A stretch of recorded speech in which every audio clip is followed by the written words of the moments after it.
Live from the world's capital markets, here are the latest financial headlines brought to you by News Factory. Hello and welcome to Friday's Daily Financial Report. The dollar-yen pair saw a minor dip of 0.2% in the last session. The stochastic indicator's positive signal is in line with the overall technical analysis. The Bitcoin-dollar pair exploded 1.3% in the last session. The Williams indicator is giving a positive signal. The gold-dollar pair saw a minor rise of 0.1% in the last session. The stochastic indicator is giving a negative signal. The oil-dollar pair plummeted 1% in the last session. The CCI is giving a negative signal. And now let's hear what our chief analyst picked up for us today.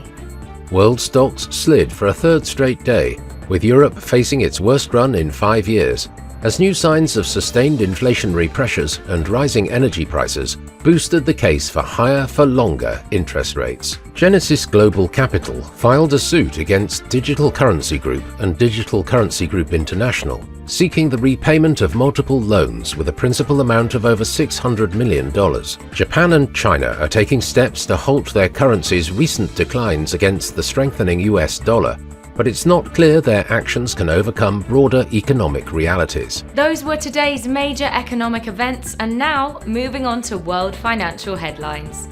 The US Baker Hughes US oil rig count will be released at 1700 hours GMT. Germany's harmonized index of consumer prices at 0600 hours GMT.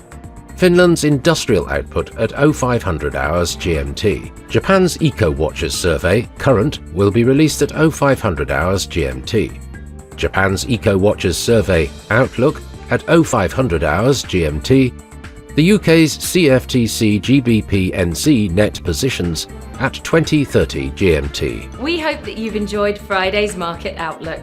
On behalf of all of us here, we wish you a productive trading day.